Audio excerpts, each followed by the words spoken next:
జీవాధిపతి నీకు వందనాలు చెల్లిస్తున్నాను. సర్వశక్తి గల తండ్రి, మా మధ్యలో ఉన్న దేవ నీకు స్తోత్రములు. ఎంతైనా ఆరాధనలకు యోగ్యుడు ప్రభా. నా తండ్రి ఈ యొక్క రాత్రికాల సమయంలో మిమ్మల్ని స్తుతించి ఆరాధించడానికి మమ్మల్ని అందరినీ కూడా సమకూర్చిన 10,000 మందిలో గుర్తింపతగిన వాడున్నాను ప్రభా. కొద్దిసేపు మిమ్మల్ని ధ్యానించడానికి అయోగ్యులమైన మాకు మీరు దయచేసి సహాయం చేయండి. నా తండ్రి, నన్ను ఖాళీ చేయండి ప్రభా.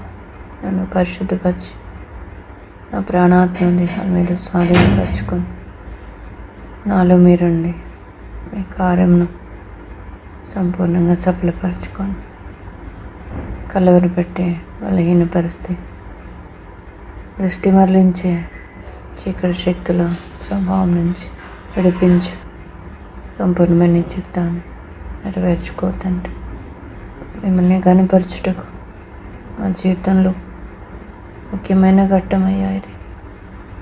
అది చక్కగా నిర్వర్తించడానికి మీరు మాకు సహాయం చేయండి. బతిమాలుకోండి.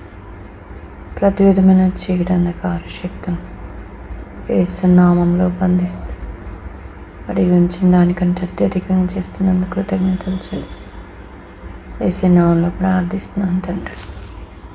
నీ చెల్దరు వృక్షపు నీడలలో నేనానందభరితుడనైతిని. నీ చెల్దరు వృక్షపు నీడలలో నేనానందభరితుడనైతిని. బలురాకసి వృక్షపు ప్రాయములు ప్రేమాహస్తములతో తాకు ప్రభు. నీ చెల్దరు వృక్షపు నీడలలో నేనానందభరితుడనైతిని. నా హృదయపు వాకిలి తీయుమని పలు దినములు మంచులో నిలచితివి. నా హృదయపు వాకిలి తీయుమని పలు దినములు మంచులో నిలచితివి. నీ శిరము వానకు తడిసినను, నీ శిరము వానకు తడిసినను, నన్ను రక్షించుటకు వేచితివి. నన్ను రక్షించుటకు వేచితివి. చెల్దరు వృక్షపు నీడలలో నేనానందభరితుడనైతిని. నీ చెల్దరు వృక్షపు నీడలలో నేనానందభరితుడనైతిని. ఓ ప్రియుడా, నాటి సుందరుడా, ధవళవానుడా, నాకసి ప్రియుడా. ఓ ప్రియుడా, నాటి సుందరుడా, ధవళవానుడా, నాకసి ప్రియుడా. వ్యసనాక్రాంతుడుగా మార్చబడి, వ్యసనాక్రాంతుడుగా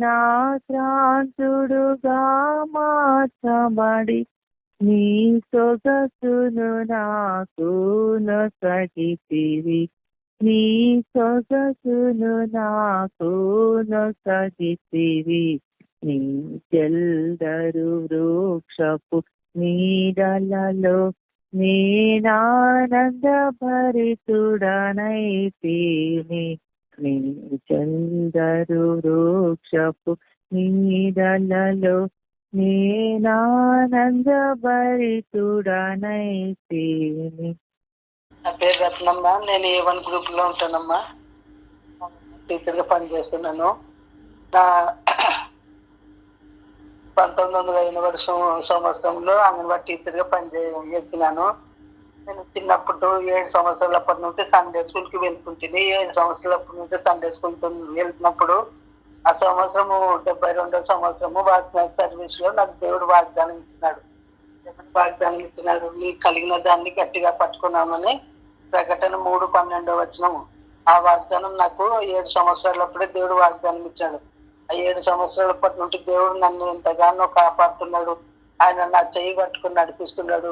ఆ సంవత్సరం నుండి, ఆ వయసు నుండి ఇంతవరకు దేవుడు నన్ను ఆత్మీయంగా దేవునిలోనే నడిపిస్తున్నాడు, ఎక్కడ కూడా కొట్టులకుండా. తర్వాత 22 సంవత్సరం వరకు దేవుని మందిరంలో పరిచయం చేయటకు దేవుడు నాకు అవకాశం ఇచ్చినాడు. 10 ఏళ్ళప్పటి నుండి 22 సంవత్సరాల వరకు నేను మందిరాలలోనే దేవుని మందిరంలో పని చేసుకుంటుంటే దైవ సేవకులు అరవింద నకులు, అగస్ట్ నకులు, మరి మాటి నకులు అలాంటి వాళ్ళంతా దేవుని మందిరానికి స్పెషల్ మీటింగ్లకు వచ్చినప్పుడల్లా వాళ్ళకల్లా పరిచయం చేసుకుంటూ ఆ విధంగా దేవుని మందిరంలో చదువుకుంటూ ఇంటర్ వరకు మందిరంలోనే ఉండి చదువుకున్నాను అనమాట. తర్వాత 1989లో నాకు పెళ్లికి మాట్లాడడానికి వచ్చినప్పుడు ఆ రోజు ఉదయం తీర్చినారు నన్ను. నేను రాత్రి అంతా ప్రార్థనలోనే ఉన్నాను అనమాట, నిద్రపోకుండా. ప్రభా నిశ్చితమా కదా, నిశ్చితం అయితే నాకు వాక్యంతో మాట్లాడండి అని నేను ఆ రాత్రి అంతా మేల్కొని నేను ప్రార్థన చేసినప్పుడు దేవుడు సామెతలు 8:21 నన్ను ప్రేమించి వారిని ఆస్తికర్తలుగా చేస్తానని దేవుడు నాకు వాగ్దానము ఇచ్చినాడనమాట. తర్వాత కట్టని ఇల్లు పెట్టని పోయి విత్తని చేను నీకు ఇస్తాను అన్నాడు. మరి వీళ్ళకి ఉండేది ఒకటే కొడుకే, 12 ఎకరాల భూమి ఉందనమాట. దేవుడు అందుకని నేను దేవుని మందిరంలో పరిచయం చేసినందుకు, దేవుడిని ప్రేమించినందుకు దేవుడు నన్ను ఆస్తికర్తరాలుగా చేసినాడు అనమాట. ఆ విధంగా మళ్ళీ ఇంకొక వాగ్దానం ఏమొచ్చింది, ఆ రోజు రాత్రి బజ్జీ కొలంలో పెడతాను పుట్టం వేసినట్లు కాదు అని వాగ్దానం దేవుడు నాతో మాట్లాడినాడు. ఆ విధంగా వివాహం జరిగింది. నా వివాహం కూడా 60 మందిలే వివాహం చేసినాడు అనమాట. తర్వాత 1990 సంవత్సరంలో అన్నమ్మ పుట్టిందనమాట. అన్నమ్మ కడుపుతో ఉన్నప్పుడు 9 నెలలు వచ్చినప్పుడు నాకు బీపీ ఎక్కువ అయిపోయింది అనమాట. బీపీ ఎక్కువ అయిపోయినప్పుడు సిమెంట్ నగర్ లో ఉంటుందన్నమాట మేము. డాక్టర్ ఈ బీపీ ఎక్కువైంది, ఈ అమ్మ పరిస్థితి చాలా జరుగుతుంది, కర్నూలు హాస్పిటల్ పోవాలి, జనరల్ హాస్పిటల్ కట్టి చెప్పినప్పుడు మా అమ్మ రాత్రి అంతా అట్లే ఉంచి పొద్దున ఉదయకాలం 6 గంటలకి నన్ను జనరల్ కర్నూలు వెళ్ళినారు అనమాట. కర్నూలు తీసుకొని వెళ్ళినాక 8 గంటలప్పుడు నాకు మత్తు ఇంజక్షన్ వేసినారు. 8 గంటలప్పుడు నన్ను సిజరీన్ చేసే రూమ్ లోకి తీసుకెళ్ళి వెళ్ళినారు. అప్పుడు 8 గంటలప్పుడు మరి మత్తు వచ్చినది రాత్రి 7 గంటలప్పుడు గుర్తుకొచ్చిందంట. అంతవరకు ఆ బీపీ ఎక్కువ ఎగిరెగిరి పడుతున్నారంట, బెడ్ మీద నుండి కిందికి దిగిపోతున్నారంట. ఆ విధంగా చేస్తుంటే డాక్టర్ ఈమెకి సిజరీన్ చేసి డెలివరీ చేద్దాము అని వచ్చిందనమాట డాక్టర్. అయితే అక్కడ ఉన్న నర్సులు, మేడం సిజరీన్ చేయొద్దండి, నార్మల్ డెలివరీ చేద్దాము అని ఉదయం 8 గంటల నుండి మధ్యాహ్నం 3 గంటల వరకు అట్లా ఎదురు చూసుకుంటూనే ఉన్నారు అనమాట. 3 గంటలప్పుడు నార్మల్ డెలివరీ చేసినారనమాట. తర్వాత మరి శోభ విషయంలో అయితే శోభ 10th క్లాస్ ఎగ్జామ్ రాయడానికని ఎమ్గనూరుకి వెళ్ళింది. వాళ్ళ నాయన తీసుకెళ్ళినాడు. శోభని 10th క్లాస్ లో పోయింది అనమాట. ఎగ్జామ్ పరీక్ష ఫెయిల్ అయింది ఇంగ్లీష్ లో. అందుకని ఆ రాత్రి ఎమ్గనూరుకు వెళ్ళిన రోజు రాత్రి ఏం లేదు, తిరిగే రోజు ఉదయం ఎగ్జామ్ ఫస్ట్ పేపర్ రాపించినాడు వాళ్ళ నాయన. ఎమ్గనూరులో ఫస్ట్ పేపర్ రాపించినాడు, 2వ పేపర్ ఇంకొక నెక్స్ట్ రోజు రాపియాల. ఆ రాత్రి అక్కడ ఎమ్గనూరులోనే హార్ట్ అటాక్ వచ్చింది అనమాట వాళ్ళ నాయనకి. హార్ట్ అటాక్ వచ్చి 1 గంటప్పుడు హాస్పిటల్ తీసుకెళ్ళినారు. ఎమ్గనూరులోనే హాస్పిటల్ తీసుకొని వెళ్ళినాక అక్కడ డాక్టర్ చాలా సీరియస్ ఉంది, ఈయనకి ఏం ట్రీట్మెంట్ ఇచ్చినా కూడా పనిచేయదని ఆయనను వదిలేసినారు. ఆయన రాత్రి 1 గంట సేపు 2 గంటల సేపు బాగా కేకలేసి చనిపోయినాడు అనమాట. చనిపోయిన తర్వాత శోభ ఫోన్ చేసింది. మా మర్ది భార్య కూడా ఆయన దగ్గరే ఉండరు. అమ్మ నాయన చనిపోయినాడమ్మా అని ఫోన్ చేసినారు. అప్పుడు నేను దేవుణ్ణి అడిగిన, ఏం ప్రభా ఆయన తీసుకున్నావు, మరి ఈ పిల్లల పరిస్థితి ఏమి అని నేను అడిగినప్పుడు దేవుడు ఎన్నిసార్లు గద్దించిన లోబడిన వారికి హఠాత్తు మరణమగునని మాట్లాడుతున్నాడు. ఆయన సేవ చేయడానికని రాజస్థాన్ పోయి అక్కడ అభిషేకం చేయించుకొని సైకిల్ ఇచ్చినారంట సువార్త చేయడానికని.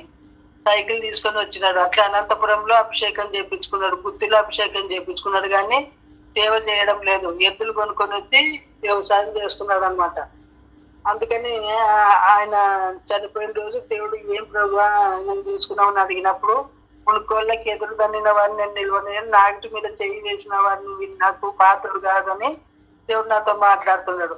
మరి రాత్రి ఇంకా బాడీ అక్కడే ఉంది. ఉదయకాలం బాడీని తీసుకొని వచ్చి పుట్టుకొని తీసుకొని వచ్చినారు. బాడీని తీసుకొని వచ్చినప్పుడు నేను ఆయన దగ్గర కూర్చొని, ప్రభా ఇంత చిన్న పిల్లలతో నేను ఎట్లా ఉండాలి, ఎట్లా బ్రతకాల ప్రభా అని నేను అడిగినప్పుడు, దేవుడు 5 రొట్టెలు 2 చేపలు 5,000 మంది పంచి 12 గంపలు ఎత్తినట్టే నీ కుటుంబాన్ని ఇప్పటి నుండి ఆశీర్వదిస్తాను, నీ పిల్లల్ని ఆశీర్వదిస్తాను అని దేవుడు నాతో మాట్లాడుతున్నాడు.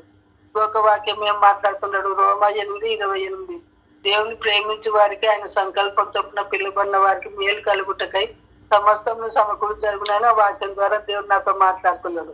తర్వాత మరి ఆయన నా కొడుకు 1993లో పుట్టినాడు. నా కొడుకు పుట్టినప్పుడు కట్టించిన ఇల్లు మళ్ళా 93 నుండి అట్లా నిలబడుకుంది. ఆయన వాళ్ళ నాయన కట్టి సగం గోడలు అయినాయి, ఇంకా కట్టలేకపోయినాడు, వదిలిపెట్టేసినాడు. 93లో కట్టించిన ఇల్లు మరి 2012లో ముగిసింది. అంటే 22 సంవత్సరాలు మేము ఆ మొండి గోడలలోనే ఉండము. అసలు కట్టుకోవడానికి కూడా మరి పరిస్థితులు బాగాలేవు. అయితే ఆ యెహోవా ఇల్లు కట్టించని ఎడల వాని కట్టువాని ప్రయాసం వ్యర్థమని దేవుని వాక్యం ఉంది. కాబట్టి మరి దేవుడు ఆయన ద్వారా ఇల్లు ముగించాలని ఇష్టం లేదేమో, అందుకనే ఆ సగం గోడలు అయినాయి అంతే. ఆయన చనిపోయినాడు. నేను మరి ఇంత ఇల్లుని ఎప్పుడు కట్టించుకోవాలి, ఈ పిల్లలకు పెళ్లి ఎప్పుడు చేయాలని, నా పరిస్థితి ఏమి అని నేను దేవుడిని అడిగినప్పుడు దేవుడు నాకు సహాయం చేసినాడంట. ఆ ఇల్లు కూడా కట్టించుకునే శక్తి ఇచ్చినాడు. మరి ఆ ఇంటికి కూడా ఎన్నో ఇబ్బందులు పెట్టినారంట మా అన్నదమ్ములు, మా కులములు. ఆ ఇల్లు కట్టించుకోకూడదు, 12 ఎకరాల ఆస్తి ఉంది కదా, ఇంత ఆస్తికి అమ్మ ఈడే ఉండకూడదు, ఏమని పుట్టింటికి పంపించాలని నన్ను ఎంతో టార్చర్ పెట్టినారు. అంత టార్చర్ పెట్టినా కానీ ఒక రోజు టీవీలో వాక్యం చెప్తున్నాడు సతీష్ కుమార్ అన్న, నీ మీద వేసే ప్రతి రాయి తీసుకొని నీ కాళ్ళ కింద వేసుకొని పునాది గట్టిగా చేసుకోమని. నన్ను ఎవరెవరు ఏమేమన్నా కానీ ఎవరు ఏమనడం, ప్రభు నీకే అప్పచెప్తున్నాను, ప్రభుకి అప్పచెప్పినాను. ఆ విధంగా దేవుడు పెద్ద బాబు వివాహ విషయంలో కూడా ప్రభు 25 సంవత్సరాలు వచ్చినాయి. 25 సంవత్సరాలు వచ్చినా కూడా ఇంకా వివాహం కాలేదు ప్రభా, మరి ఎట్లా అని నేను అడిగినప్పుడు దేవుడు అనుకోని రీతిగా మా అక్క మా బావ వాళ్ళు గడిచేటి నుండి సంబంధం తీసుకొచ్చింది. ఆ విధంగా వివాహం జరిగించినారు. అట్లే మరి భారతీ శోభ విషయంలో కూడా ఆ విధంగానే సహాయం చేసినాడు. భారతీ విషయంలో కూడా 27 సంవత్సరాలు వచ్చినాయి ప్రభావంగా, వివాహం కాలేదు అని ఒకరోజు ఆల్నెట్ ప్రేయర్లో నేను ఏడ్చి ప్రార్థన చేశాను. అట్లా అందరికి గ్రూప్ లో వాళ్ళకు కూడా అందరికి చెప్పింటే అందరూ ఎంతో భారంగా ప్రార్థన చేసినారు. ఆ రోజు ఆల్నెట్ ప్రేయర్ రాత్రి నేను ఏడ్చి ప్రార్థన చేసినా ఉదయకాలంకే సంబంధం వచ్చినారు అనమాట. నరసాములతో వచ్చి ఒప్పుకొని పోయినారు. ఆ విధంగా దేవుడు ఆ భారతీ వివాహ విషయంలో ఎంతో బాధతో నేను దుఃఖంతో నేను అడిగినప్పుడు దేవుడు నాకు ఆ సహాయం చేసినాడు. మరి డబ్బులు చాలా మంది ఇవ్వాల్సిన వాళ్ళు ఇవ్వకుండా నన్ను ఇబ్బంది పెడుతున్నారని నేను గ్రూప్ లో వాళ్ళకందరూ ఫోన్ చేసి చెప్పినప్పుడు గ్రూప్ లో వాళ్ళందరూ కూడా ప్రార్థన చేసినప్పుడు వాళ్ళ మనసు మార్చి వాళ్ళు కూడా డబ్బులు ఫోన్ పే తగ్గించినాడు. మరి వర్షానికి పడిపోయిన ఇల్లు కూడా నేను కట్టించుకునే శక్తి నా దగ్గర లేదు. నాకు ఇల్లు కట్టించుకునే శక్తి దేవుడు నాకు సహాయం చేసేటట్లు ప్రార్థన చేయమని గ్రూప్ లో చెప్పినప్పుడు అందరూ దేవుడు ప్రార్థన చేసినప్పుడు దేవుడు 70-80 వేలు పెట్టి ఆ ఇల్లు కూడా కట్టించుకునే శక్తి దేవుడు ఇచ్చినాడు. ఈ విధంగా వివాహ విషయంలో కానీ, ఇంటి విషయంలో కానీ, డబ్బుల విషయంలో కానీ నేను గ్రూప్ ద్వారా నేను ఎంతగానో ఆదరణ పొందిన. గ్రూప్ లో వాళ్ళు ఎంతో నా కొరకు ప్రార్థన చేసినారు కాబట్టి గ్రూప్ ద్వారా నేను ఎంతగానో ఆదరణ పొందినాను. ఎన్నోసార్లు ఒంటరిగా ఉండి నేను దుఃఖపడినప్పుడు గ్రూప్ లో వాళ్ళే నాకు ఫోన్లు చేసి ధైర్యంగా ఉండక మేము ఉన్నాం కదా, బాధపడొద్దు, ధైర్యంగా ఉన్నాను నన్ను ఎంతగానో మాటల ద్వారా దేవుడు నన్ను ఆదరించినాడు. దేవుడు చిన్న సాక్ష్యాన్ని ఆశీర్వదించును గాక. ఆమేన్. పరమగీతము 5వ అధ్యాయము 10వ వచనం. నా ప్రియుడు ధవలవర్ణుడు రత్నవర్ణుడు 10,000 మంది పురుషులలో అతని గుర్తింపవచ్చును. ఇంకో మాట 16వ వచనం. అతని నోరు అతి మధురము, అతడు అతి కాంక్షణీయుడు. యెరూషలేము కుమార్తెలారా, ఇతడే నా ప్రియుడు, ఇతడే నా స్నేహితుడు. ఈ మాటలు షూలమితి పలుకుతా ఉంది. యెరూషలేంలో ఉన్నటువంటి రాణులు అడుగుతా ఉన్నారు, వేరు ప్రియుని కన్నా నీ ప్రియుని విశేషం ఏంటమ్మా అని అంటే ఆమె తన ప్రియుని గురించిన విశేషం గురించి చెప్తా ఉందన్నమాట. అనేక సంగతులు చెప్తా వచ్చింది. అయితే మనం కొద్దిసేపు ఆరాధించుట కొరకే 2 విషయాలు మనం గమనిస్తాం. 10వ వచనంలో 2వ లైను 10,000 మంది పురుషులలో అతనిని గుర్తింపవచ్చు. ఇంకొకటి 16వ వచనంలో అతడు అతి కాంక్షణీయుడు. 10,000 మంది పురుషులలో అన్నప్పుడు మన ముందు అంతమంది లేకపోవచ్చు, కానీ మన జీవితంలో ఎదురయ్యేవాళ్ళు ఎవరైనా కానీ, పురుషులు కానీ స్త్రీలు కానీ మరెవరైనప్పటికీ వాళ్ళందరిలో కూడా మన ప్రభువు అతి కాంక్షణీయుడు. ఆయన గుర్తింపదగినవాడు. ఆయన యొక్క శ్రేష్టత ఏంటి?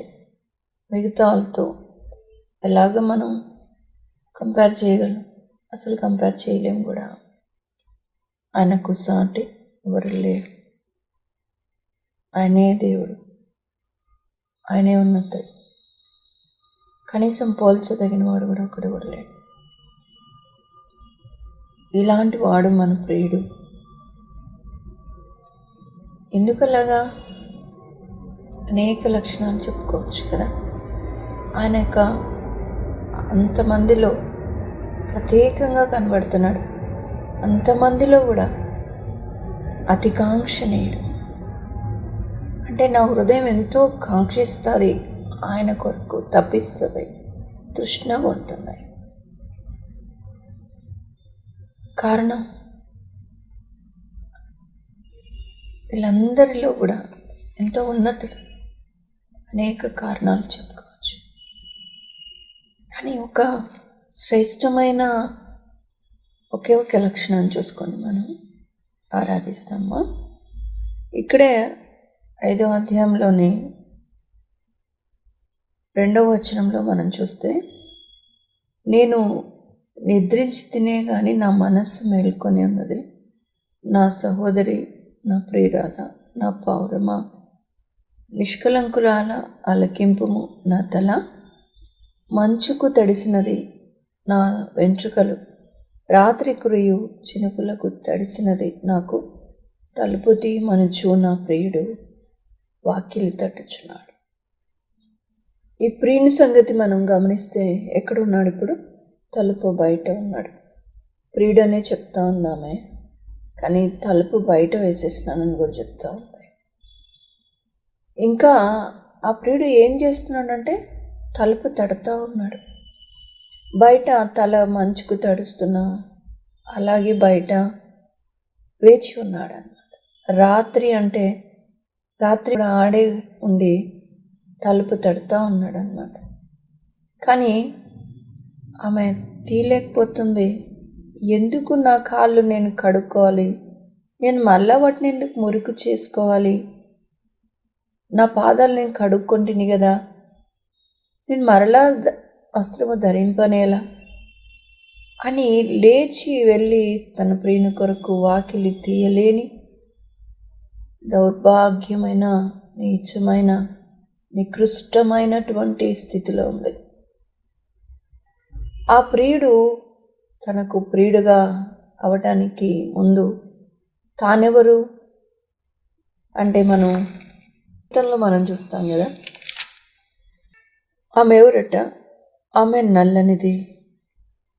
నేను నల్లని దాన్నని నన్ను చిన్న చూపులు చూడకుడి అంటుంది.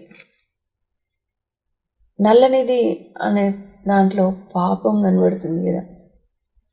అంతేకాదు, ఆమె సంగతి ఏంటంటే ఆమె ఇంటి వారే ఆమెని కావలిగత్తిగా పెట్టుకున్నారు. ఆమె సహోదరులే ఆమె మీద కోపగించినారు. ఆమె సొంత తోటకి కావలి ఉండాల్సిన పరిస్థితి వచ్చింది. ఎంతో దయనీయమైన పరిస్థితిలో, ఎవరి చేత ప్రేమించబడలేని స్థితిలో తనుంది. నల్లనిదంటే పాపానికి గుర్తు. ఎవరు ప్రేమిస్తారమ్మా?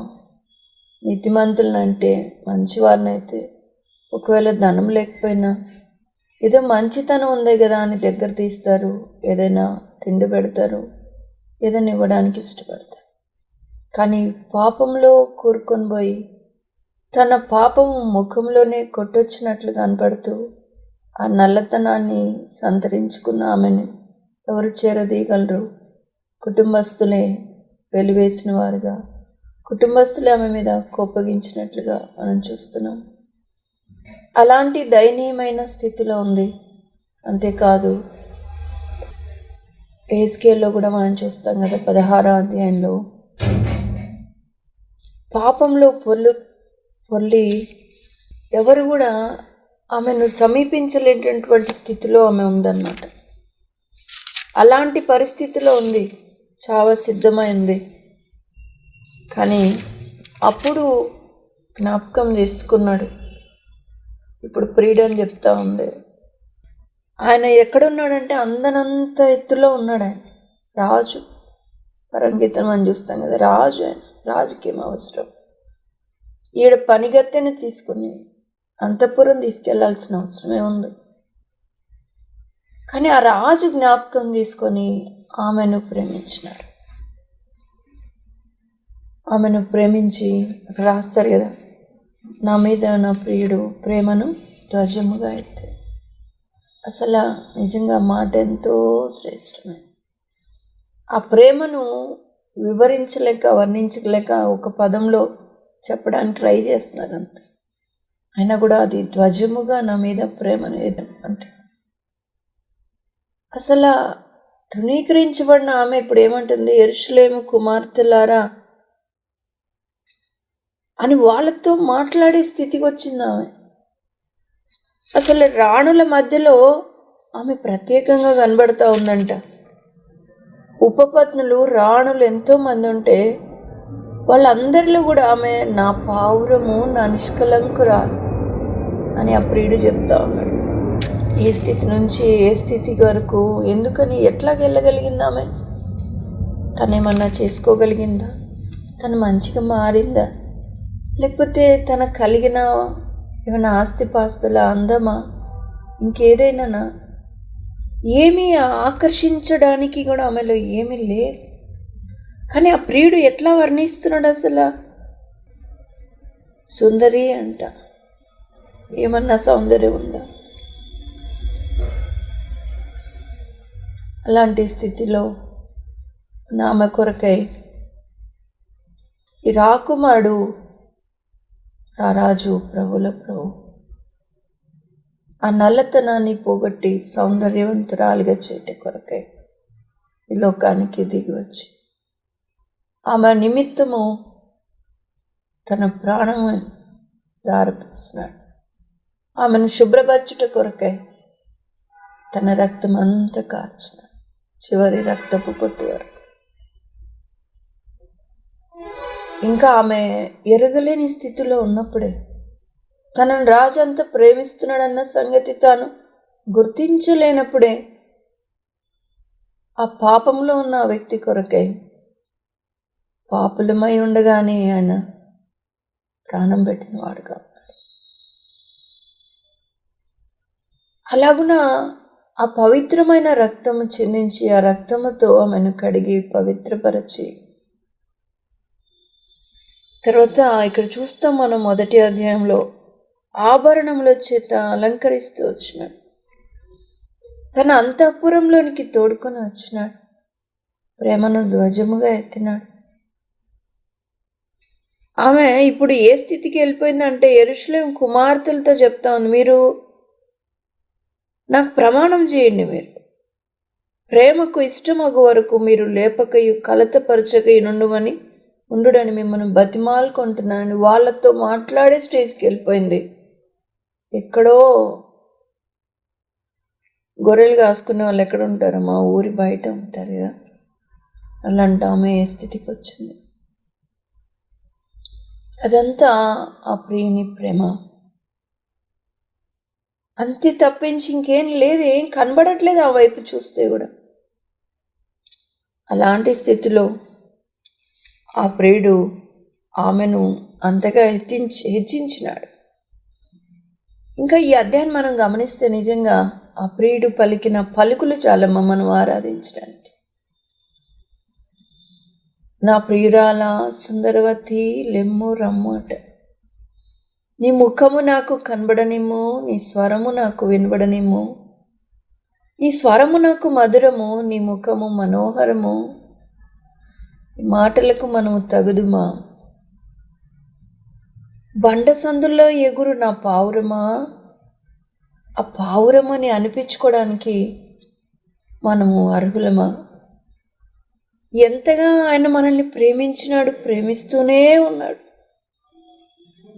అంత ఉన్నత స్థానంలోనికి తీసుకెళ్ళి రాణిగా ఉంచి తన అంతఃపురంలో స్థానం ఇస్తే ఇప్పుడు ఆమె ఏం చేస్తుందంటే ఆ ప్రియుడిని బయటికి వేస్తుంది. ప్రియుడు తలుపు కొడుతున్నా తీసే స్థితిలో లేదు. మనం కూడా రక్షించబడిన తర్వాత ఎంతో ఆశీర్వాదం మనం పొందుకున్నాం. మనం గ్రహించలేనంత ఆశీర్వాదం, మన ఊహకు అర్థం కాదు, మన బుర్రకే అందదన్నంత ఉన్నతమైన స్థానంలోనికి దేవుడు మనం తీసుకొచ్చినాడు. ఆయనతో పాటు పరలోక స్థలాల్లో మనం కూర్చుండబెట్టిన అలాంటి స్థితిలో దేవుడు మనల్ని ఉంచినాడు. కానీ ఇప్పుడు ఏం చేసినాం? మాట వినట్లేదు. ఆయన తలుపు బయటనే ఉంచినాం. ఆయన బతిమాలుకుంటున్నాడు, తలుపు తీయమని. నా స్వరం ఎవడైనా విని తలుపు తీసిన వారితో నేను సావాసం చేస్తానంటున్నాడు. చూడండి, ఈమె స్థితిని అంతగా హెచ్చించిన ఆయనను ఇప్పుడు బయట వేసి తలుపు తీయకపోతే ఆయన పలుకుతున్న పలుకు చూడండి, ఆయన ఇస్తున్న సంబోధన చూడండి. 2వ వచనంలో 5వ అధ్యాయం 2వ వచనం, నా సహోదరి, నా ప్రియురాల, నా పావురమ్మ, నిష్కలంకురాలు. అసలు ఏమీ ఆ సంబోధన మనకి మాత్రం అర్హత లేదు. ఎంత కోపం వచ్చేటట్లుగా, ఎంత మన మీద అసహ్యం పుట్టేటట్లుగా మనం ప్రవర్తిస్తున్నాం. ఆయన ప్రేమలో మార్పు లేదు, చూసారా? అందుకే అండి, శాశ్వతమైన ప్రేమతో నిన్ను ప్రేమిస్తున్నాను గనక విడువక నీడల్లో కృప చూపిస్తున్నాను. మనల్ని ఇంకా ఆ దృష్టితోనే పావురమా అనే దృష్టితోనే చూస్తున్నాడు. ఇంకా నిష్కలంకురాలా అని పిలిచి దృష్టితోనే ఉన్నాడు. ఎంత మనము పనికిమాలిన వెధవలుగా ప్రవర్తించి ఆయన్ని బయటికి వేసి తలుపు కూడా తీయలేనంత లగ్జరీగా మనం జీవిస్తుంటే, అని తృణీకరిస్తుంటే, త్రోసివేస్తుంటే కూడా ఆయన ఎంత ప్రేమ కలిగి పిలుస్తూ ఉన్నాడు చూడండి. నేటి దినాల్లో కూడా మనం రక్షించబడినా కూడా ఎంతో ఆయన్ని దుఃఖపెట్టి అవమానపరుస్తున్నా, తృణీకరిస్తున్నా. మనల్ని ఆయన విడిచిపెట్టట్లే. మన యొక్క తలుపు దగ్గరే నిల్చున్నాడు. అంటాడు కదా ప్రకటన 3:20, ఎవరైనా తలుపు తీసినడు, నా స్వరం విని తలుపు తీసినడెల్ల వారితో నేను కలిసి భోజనం చేస్తాను, సావాసం కలిగి. ఎవరైనా ఆ పలుకులోనే ఎంత తగ్గింపు ఉందమ్మా, ఎంత సాత్వికుడమ్మా, ఎంత ప్రేమ కనబడుతుంది. తలుపు తీయండి అంటున్నాడా? అసలు ఆ పిలుపులోనే ఎంత తగ్గింపు ఉంది. మనమే ఏదో హై అయినట్టు, ఆయన ఏదో తక్కువ అయినట్టు ఆయన మాట్లాడుతూ ఉన్నాడు. ఇదిగో నేను తలుపు నద్ద నిలుచుండి తట్టుచున్నాను, ఎవడైనాను నా స్వరము విని తలుపు తీసి. ఎవరైనా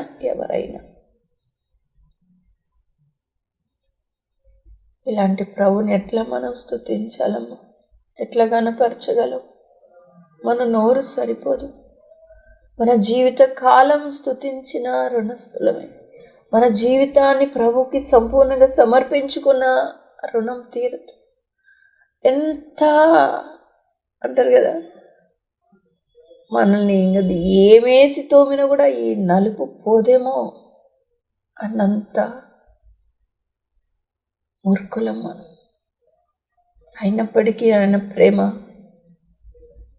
రక్షణార్థమైంది, ఆయన దీర్ఘశాంతం రక్షణార్థమైంది. మనం శత్రువు చేతికి చిక్కకూడదని, నిత్య నరకానికి వెళ్ళకూడదని, భ్రష్టులము కాకూడదని చాటున మన ప్రభు తండ్రి దగ్గర విజ్ఞాపన చేస్తున్నాడు. అదే సమయంలో మన ఎడల కనికరం చూపించి దినమేళ లోపడలేని మన కొరకే చేతులు చాపుకొని ఉన్నాడు. ఇలాంటి మన ప్రభుని ఎంతైనా మనం స్తుతించి ఆరాధించాలి, ఎంతైనా ఆయనకు లోబడి మనం జీవించాలి. కొద్ది మాటల చేత మన ఉప్పొంగిన హృదయాలతో ఆయన స్తుతించి ఆరాధిస్తాం. దేవుడి మాటలు మన కొరకై దీవించునుగా. ఆమేన్. తండ్రి, పరలోకమందున్న మా దేవ, మరోసారినైనా మీరు నన్ను ప్రేమించి నాకు అనుగ్రహించిన ఈ సమయాన్ని బట్టి వందనలు చెల్లించుకుంటున్నా. అవును తండ్రి, మరి పరమ గీతాల్లో మీరు మాట్లాడుతూ వచ్చినట్లుగా మీరు ధవలవర్ణుడు, రత్నవర్ణుడు 10,000 మందిలో గుర్తింపవచ్చునని మరి సెలవిస్తూ వచ్చిన దేవుడు ప్రభువా. అవును తండ్రి, మీరు నన్ను ప్రేమిస్తూ వచ్చినారు. నేను నల్లని దాన్ని అయినప్పటికీ నన్ను ప్రేమిస్తూ వచ్చినారు. అంతేకాదు మరి మీరు తలుపు తట్టుతూ వచ్చినారు.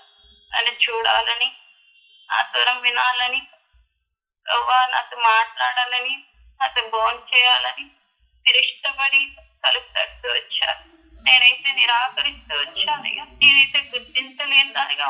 అంతేకాదు నన్ను ప్రేమించేవారు ఎవ్వరే లేని స్థితిలో, నిరాకరించబడిన స్థితిలో ఉన్న నన్ను ఇంటి వారే మరి నాయన త్రోసివేసి దూరంగా ఉన్న స్థితిలో ఉన్న నన్ను దేవా నాతో నన్ను చూడడానికి, నన్ను ప్రేమించడానికి, నా హృదయం అనే తలుపు దగ్గర మీరు నిలుచుండి తట్టుచున్న దేవా, ఏమి ఇవ్వగలం తండ్రి? నన్ను ప్రేమించిన అతి కాంక్షణీయుడైన దేవుడు, మనోహరుడైన దేవుడు, ఇటువంటి దేవుడు, నిజంగా శాశ్వతమైన ప్రేమతో నన్ను ప్రేమిస్తున్న దేవుడు ప్రభువా. నిజంగా అందరు త్రోసివేసిన నన్ను మీరు ప్రేమిస్తూ వచ్చారయ్యా.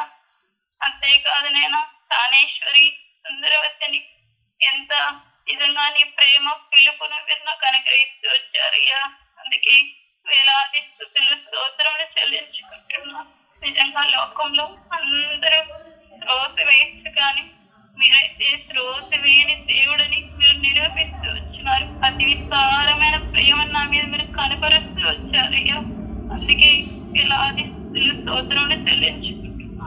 ఇటువంటి దేవునికి ఆ కలువరి సిలువలో ఇటువంటి దేవుడు నా కొరకే నన్ను జ్ఞాపకం చేసుకుని ఆయన మరి చేసిన బలియాగము సేవా ఆ ప్రభు అప్పగించుకొని నిజంగా నన్ను అక్కడ కూడా విడుదల చేస్తూ వచ్చాడు. పాప క్షమాపణను గ్రహిస్తూ రక్షణ దయచేస్తూ వచ్చాడు.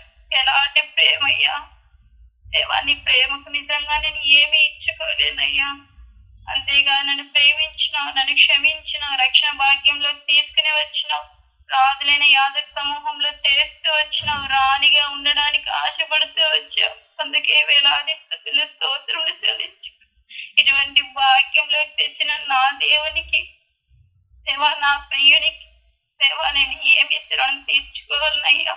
ఏమి ఇచ్చుకోలేని దానని ఒప్పుకుంటూ నా హృదయపూర్వకమైన స్తుతి ఆరాధన కృతజ్ఞతాస్తుతులు యేసుక్రీస్తు పరిశుద్ధమైన పాదములకి సమర్పించుకుంటున్నాను తండ్రి. ఆమేన్.